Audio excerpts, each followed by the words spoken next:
in Africa was to reduce the population.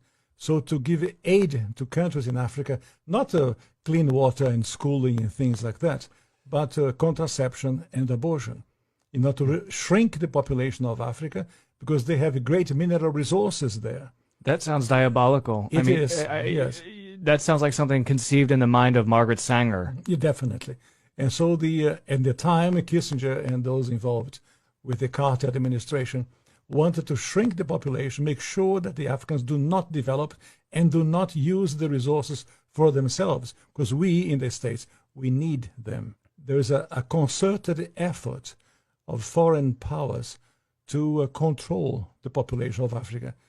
Africa is a huge continent, could feed thousands more people, but the policies of the West, especially in Europe. For example, between 1990 and the year 2000, the United States, Canada, and Europe contributed about $6 billion in contraceptives, not to help the people, not to give clean water, clean food. That is not to fight malaria, for example. No, of course, perish the thought, never. Yeah. Let them die. That's the whole idea. So in our work in HLI, we denounced this reality to make the Africans aware that they have to defend themselves against the influence of foreign powers. Intentionally using synthetic molecules, which by design are cancer, AIDS, all of the bogeymen we could dream up. Yeah, it's for the purpose of sterilization and population control. There's too many people on the planet we need to get rid of. In the words of Bill Gates, at least 3 billion people need to die. So we'll just start off in Africa. We'll start doing our research there, and we'll eliminate most of the Africans because they're deplorable. They're worthless. They're not part of this world economy. So they have their rights taken away, and they're suppressed, and they're experimented. And they deserve to get this vaccine first.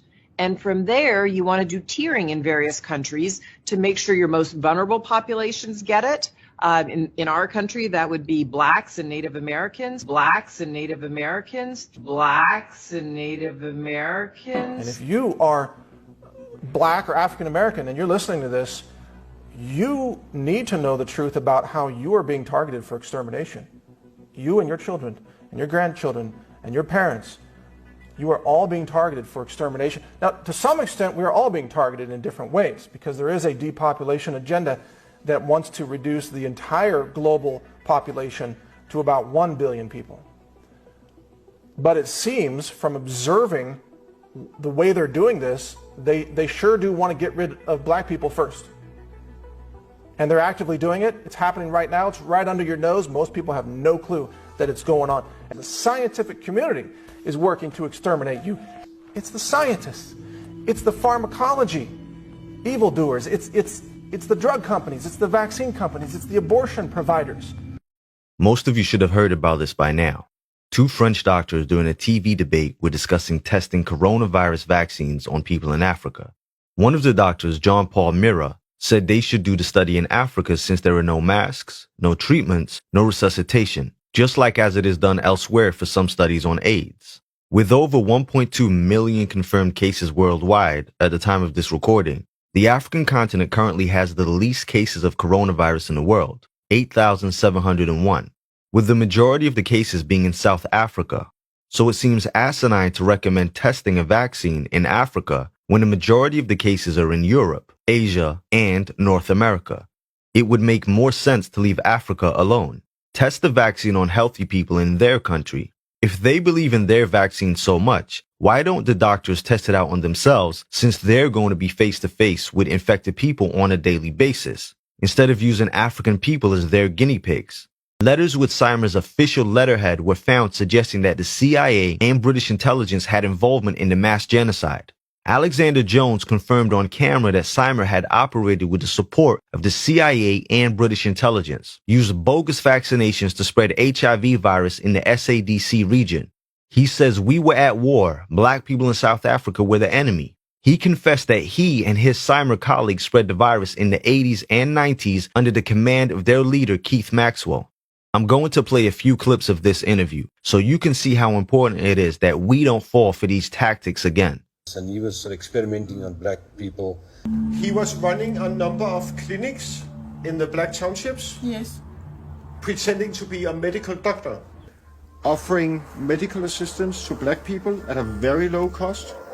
And people we talked to tells us about how he was experimenting on black people. In the Congo, Maxwell ends up at a secret jungle laboratory funded and operated by the US Army. Here, research is being done into biological warfare and how to weaponize viruses.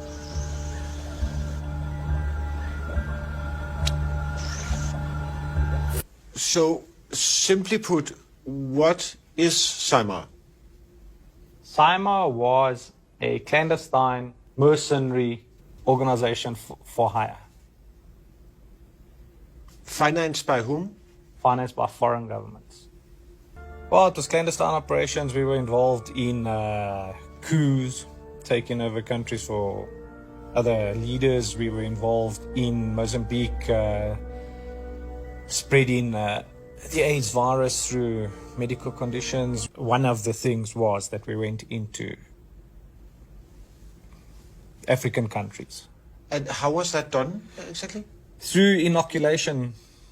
Through vaccines? Yeah, through vaccines. Pretending to inoculate people and that type of thing. The idea being to kill black people? Yeah, to eradicate black people. You must understand the concept was that AIDS was a killer. It was incurable at that point in time. So it was led to believe that if you infected people, it was the quick, non-militaristic approach to eliminate black people. And that is something you know for a fact, that AIDS was actively being spread to other countries? Yes, to African countries. We were at war. Black people in South Africa were the enemy.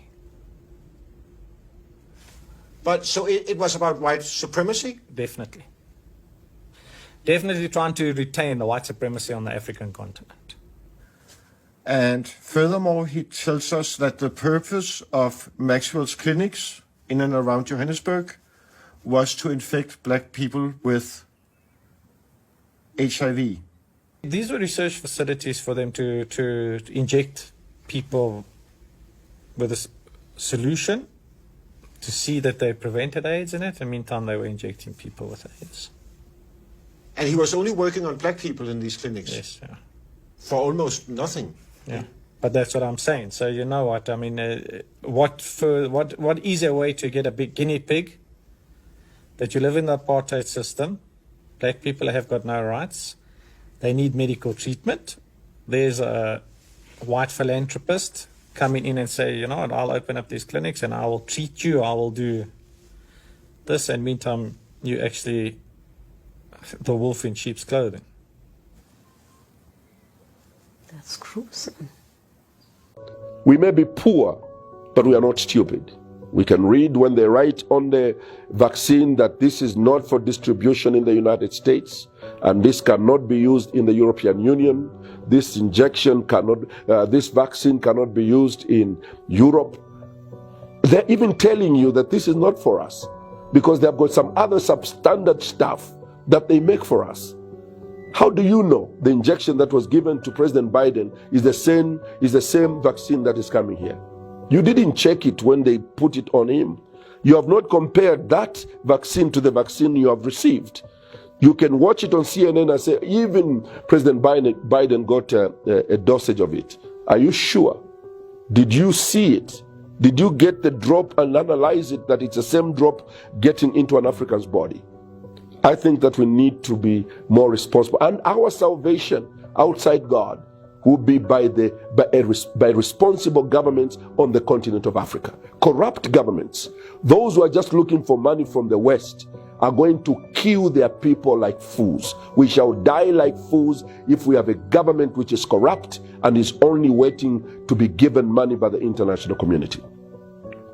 We should never accept everything that comes to us without verifying it ourselves. So I shall not debate myself our reservations on the privileged information that we hold about the coming vaccine, I think I shall leave that out. I shall not deal with it. Suffice to say that I would not inject it into my body, my children's, or those I love who happen to be all Zambians. This position can only change if it is established by ourselves that the vaccine is safe.